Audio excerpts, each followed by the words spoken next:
দর্শক, আপনারা যে যেখান থেকে দেশ রূপান্তরের সঙ্গে যুক্ত হয়েছেন সবাইকে জানাচ্ছি স্বাগতম। আমি জহির রায়হান এই মুহূর্তে সরাসরি অবস্থান করছি রাজধানীর মহানগর দায়রা জজ কোর্ট থেকে। আপনাদেরকে সরাসরি দেখানোর চেষ্টা করছি রাজধানী পল্লবীতে শিশু রামিসা আক্তারকে ধর্ষণের পর হত্যার ঘটনা দায়ের করা মামলায় 2 জুন একদিনেই সাক্ষ্যগ্রহণ কিন্তু সম্পন্ন হয়েছে। গতকালকে আমরা যেমনটি দেখেছি যে ঢাকার শিশু সহিংসতা দমন ট্রাইব্যুনালের বিচারক মাসরুল সালেকিনের আদালতে মামলার বাদী ও তদন্ত কর্মকর্তা সহ মোট 16 জন কিন্তু সাক্ষ্য দিয়েছিলেন গতকালকে। যদিও 18 জন সাক্ষ্য দেওয়ার কথা ছিল, তবে গতকাল সাক্ষ্য গ্রহণ সমাপ্ত ঘোষণা করেন আদালত। সাক্ষ্য গ্রহণ শেষে আজ আসামিদের ফৌজদারি কার্যবিধির 342 ধারায় কিন্তু আত্মপক্ষ সমর্থনে বক্তব্য প্রদানের জন্য কিন্তু দিন ধার্য করা কিন্তু হয়েছিল। একটি বিষয় যদি আপনাদেরকে জানিয়ে রাখি যে যুক্তিতর্ক শেষে কিন্তু এই মামলার রায় কিন্তু ঘোষণা করা হবে বলে কিন্তু আহ আদালত সংশ্লিষ্ট সূত্রে কিন্তু জানা গিয়েছে।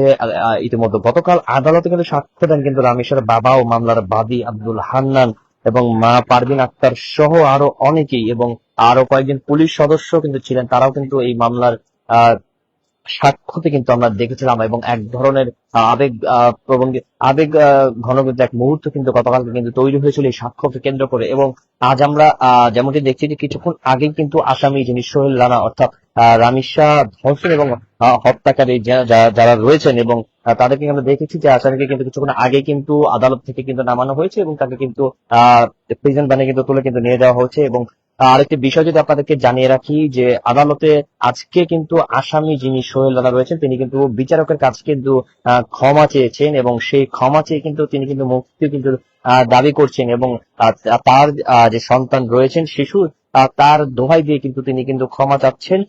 কিছুক্ষণ আগে কিন্তু আমরা সূত্রের মাধ্যমে কিন্তু জানতে পারি।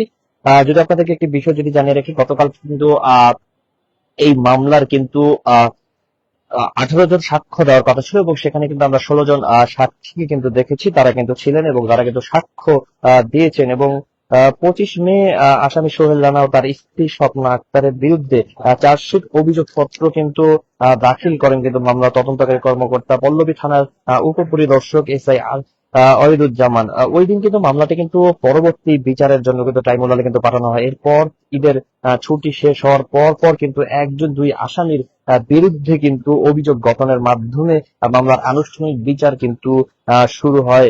মামলার অভিযোগপত্রে সোহেল রানার বিরুদ্ধে রামিসাকে কিন্তু ধর্ষণের পর হত্যা এবং স্বপ্না আক্তারের বিরুদ্ধে কিন্তু ওই অপরাধে কিন্তু সহায়তার অভিযোগ কিন্তু আনা কিন্তু হয়েছে। পূর্বের একটি বিষয় যদি আপনাদেরকে জানিয়ে রাখি যে 19 মে রামিসার কে ধর্ষণের পর কিন্তু হত্যা করা হয়। হত্যার পর কিন্তু ঘরের জানালা গ্রিল কেটে কিন্তু প্রধান আসামি সোহেল রানা কিন্তু পালিয়ে যায়। জাতীয় জরুরি সেবা 999 এর মাধ্যমে কিন্তু খবর পেয়ে কিন্তু পুলিশ আসামি স্বপ্না আক্তারকে কিন্তু হেফাজতে নেয়। পরে কিন্তু নারায়ণগঞ্জ জেলার ফতুল্লা থানা এলাকা থেকে কিন্তু সোহেল রানাকে কিন্তু গ্রেফতার করা হয়। এই ঘটনায় রামিসার বাবা কিন্তু বাদী হয়ে কিন্তু পল্লবী থানায় কিন্তু একটি মামলা কিন্তু দায়ের করেন গত 21 মে। ওই মামলার সোহেল রানা ফৌজদারি কার্যবিধির 164 ধারায় কিন্তু আদালতে কিন্তু স্বীকারোক্তিমূলক জবানবন্দি কিন্তু তিনি দিয়েছিলেন। এরপর কিন্তু 2 আসামিকে কিন্তু কারাগারে কিন্তু পাঠানো হয়।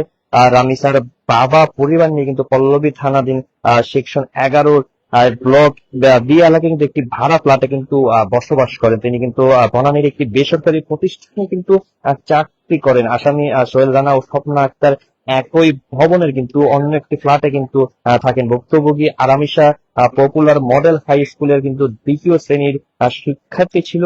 এই নির্মম হত্যাকাণ্ডের পর সারা দেশ কিন্তু প্রকৃত বিচারের দাবিতে কিন্তু ফুঁসে উঠেছে। ফাঁসির দাবিতে বিভিন্ন বিক্ষোভ সমাবেশ মিছিলও কিন্তু আমরা বেশ কয়েকদিন কিন্তু দেখেছি, এবং এই বিচারের পক্ষের হিসাবে কিন্তু আমরা কিন্তু দেখছি যে 1 জুন থেকে কিন্তু শুরু হয়েছে এর বিচারের কার্যক্রম, এবং 2 জন কিন্তু সাক্ষ্য গ্রহণ অর্থাৎ গতকাল কিন্তু সাক্ষ্য গ্রহণ হয়েছে। সরকার পক্ষ থেকে যেমনটি জানানো হয়েছিল যে আহ ঈদের পরপরই কিন্তু এর বিচার কার্যক্রম কিন্তু শুরু হবে, এবং আমরা যেমনটি দেখছি যে গত 1 জুন থেকে কিন্তু তার বিচারের যে কার্যক্রম প্রথম কর্মদিবসে কিন্তু শুরু হয়েছে, এবং গতকালকে কিন্তু সাক্ষ্য গ্রহণ করা হয়েছে। এবং এখানে আমরা দেখেছি যে 18 জন সাক্ষ্য গ্রহণ কথা থাকলে কিন্তু সেখানে কিন্তু 16 জন সাক্ষী কিন্তু উপস্থিত ছিল, এবং তারা কিন্তু সাক্ষী দিয়েছেন। এবং এই সাক্ষীকে কেন্দ্র করে কিন্তু গতকালকে কিন্তু এক আবেগ ঘন মুহূর্ত কিন্তু আদালত প্রাঙ্গণে কিন্তু তৈরি হয়েছিল, এবং আসামি যারা রয়েছেন এবং তাদেরকে আমরা কিন্তু দেখেছি, এবং পাশাপাশি আরেকটি বিষয় যদি আপনাদেরকে জানিয়ে রাখি যে রামিসার বাবা যিনি রয়েছেন তিনি কিন্তু অসুস্থ অবস্থায় কিন্তু আদালত প্রাঙ্গণে কিন্তু এসেছেন, এবং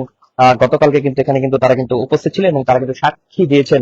এবং সাক্ষী দেওয়ার এক পর্যায়ে কিন্তু তারা কিন্তু এক ধরনের আবেগ আহ প্রাপ্ত হয়ে পড়েন, এবং এক ধরনের কান্না ঝড়ো কিন্তু এক পরিবেশ কিন্তু আমরা দেখেছিলাম গতকালকে। তো সব মিলিয়ে আজকে এখন পর্যন্ত সর্বশেষ যেমনটা জানা গিয়েছে যে বিচারকের কাছে কিন্তু রামিসা হত্যাকারী এবং ধর্ষণকারী যিনি রয়েছেন সোহেল রানা, তিনি কিন্তু বিচারকের কাছে কিন্তু ক্ষমা প্রার্থনা করেছেন এবং ক্ষমা চাইছেন। অর্থাৎ তিনি কিন্তু স্বীকারোক্তি কিন্তু দিচ্ছেন না তিনি যে সরাসরি ধর্ষণ এবং হত্যার সাথে জড়িত সেটিও কিন্তু এক ধরনের কিন্তু সরাসরি স্বীকৃতি দিচ্ছেন না আজ, এবং এবং পাশাপাশি কিন্তু তিনি কিন্তু ক্ষমা চাচ্ছেন এবং তার যে সন্তান এবং সেই সন্তানের দোহাই দিয়ে কিন্তু তিনি ক্ষমা চাচ্ছেন। তো সব মিলে কিছুক্ষণ আগে কিন্তু রামিসা হত্যাকারী এবং ধর্ষণকারী যিনি সোহেল রানা, তিনি কিন্তু তাকে কিন্তু আইন শৃঙ্খলা রক্ষাকারী বাহিনীর সদস্য যারা রয়েছেন তারা কিন্তু কঠোর নিরাপত্তার মধ্য দিয়ে কিন্তু তাকে কিন্তু প্রিজন ভ্যানে তুলে নেয়, এবং এরপর কিন্তু তাকে কিন্তু কেন্দ্রীয় কারাগারে কিন্তু নিয়ে যাওয়া হয়েছে।